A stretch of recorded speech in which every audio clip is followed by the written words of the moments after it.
मुझ धरिया गली समस्तर बयस होगी तेणु समस्त यथायोग्य जयगुरु जहाँ माँ गोटे खूब सुंदर भाव भजन कीर्तन कोरस खूब सुंदर भाव गला से ठाकुर कृपा न किए जापरे किए कहीपरे किए जापरे किए बस कृपा व्यतीत किसी हो पारि न था सामने ठिया होकर कथा वर्णना करवा अनेक थर चिंता करने हुए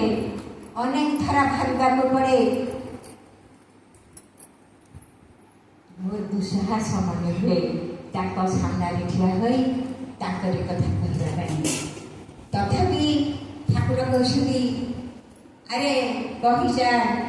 चाल थरे नुह दिथर नुह 5 थर नुह बारंबार कही चले से हो उठा पर्यंत तेणु जजन जजन इष्टभूति आम जीवन पाथ्य न कहले रही हुए कहीं जदि मनीष भल पाए न कहले रही हुए ना माँ मान कथा मुझे आम ठीक समय प्रेयर करे ठीक समय इष्टभूति करे ठीक समय पूजा आराधना करे सेटा हूँ आमर अनुशासित जीवन किंतु 3टा बेले आज आमर मातृ सम्मिलनी मु सब माँ मान अनुरोध करुच्ची क्षमा करेंगे मत भूल बुझे आपण स्वामी मान कौन आपण जदि तुम स्वामी गोटे बेले खाती ताले कौन आपण 3टा बेले खाया दिखती कि आपण पुओ जदि 10टा बेले स्कूल को जाती ताले कौन 11टा बेला हो जाए कि जदि जाए क्लास रे कौन शिक्षक आलाउ करती कि ना आमको अपेक्षा करने पड़े यथेष्ट करूँ 3टा बेले सत्संग माने ठाकुर उपस्थित निश्चय यथेष्ट करूँ आम अपेक्षा करवा से अपेक्षा करवाटा आम केमिति भाव से आमर मुक्ति शक्ति प्राप्ति आम निर्वाचित समस्ते सबू मनीष मैंने आम निर्वाचित निर्वाचित न होते आम ये जगह को आसी पारते ना तेणु से केमिति खुशी से मोर परम पुरुष से मोर ठाकुर से केमिति भाव खुशी हुए से दायित्व मोर मुझे कर्म कले से आनंद पाइबे से दायित्व मोर से आनंदर जदि ये पालन कर चली था से आनंदर परिसमाप्ति नहीं अरे त्याग आदर्श नुहे भोग आदर्श नुहे आदर्श होष्टानुचरण जदि मोर इष्ट को मु मानि चली थाए जदि शरणापन्न होता है मुझे आदेश निर्देश मानिया बाध्य जदि देश निर्देश मु मानि न था स्वामी परित्यक्ता नारी भरी मो जीवन छंद हरा प्रेम हरा प्रीति हरा हो जाए शून्यतार भरी जाए ये जीवनटा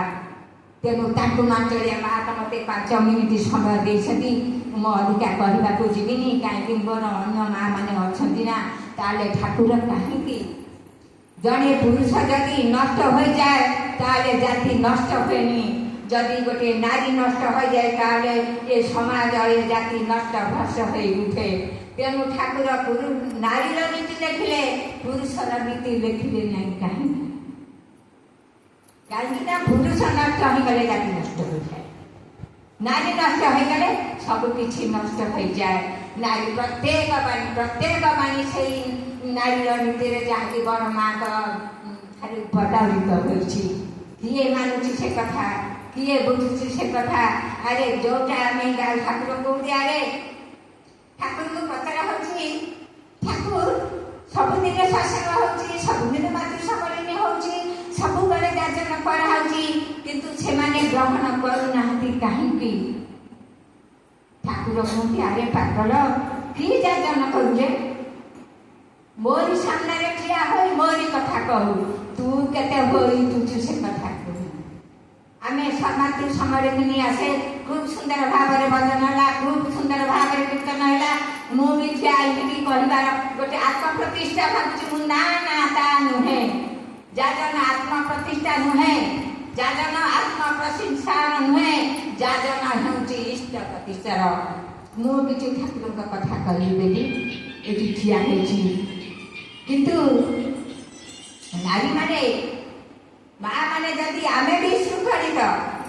आमर समय जन नहीं ताले मोर पुओ झो उठबे कोन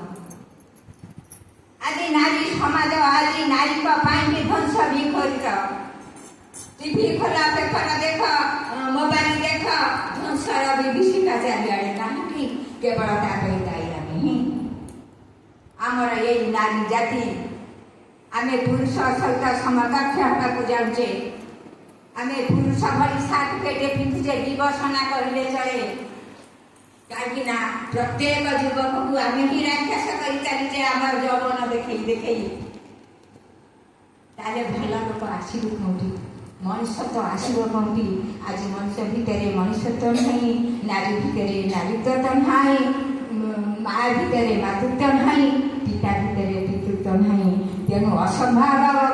भावे ये समाज सवार बुझाई जाऊँगी तेणु प्रत्येक माँ मानक मु अनुरोध करुच्ची माँ मैंने समस्ते सजग हो उठु समस्ते मुझे बाहर लोक शुणुंट कि मो नुह डीपी वार्क मु बाहर लोक कहूँ मो भितर डीपी वार्क है मो परिवार डीपी वार्क है मो घरे डीपी वार्क है किंतु बाहर को गले हुए मो परिवार मत सजग हुए जड़े नारी चाहिए परिवार सजग पारे परिवार उजाड़ दे पारे स्वामी जहाँ होना कहीं स्वामी की इष्टपथ को टाणी आना दरकार स्त्री अरे आखिरे पानी मरी कांदी मारुच मो शाशु मत एत कहला मो शशुर मत एत कहला मु तमें रोजगार कर तुम सागर ही जीवी मु तुम माँ रंतना शुणी तार निर्यातना को शुणी जदि एत कर स्वामी मान को इष्ट पथरे चलाई पारुन कहीं जदि ठाकुर कहते जे नारी तार स्वामी को इष्ट पथरे न निए सत पथरे न निए से नारी ही असती ये कही मोर वाक्य तो ठीक कर वंदे पुरुषोत्तम जय।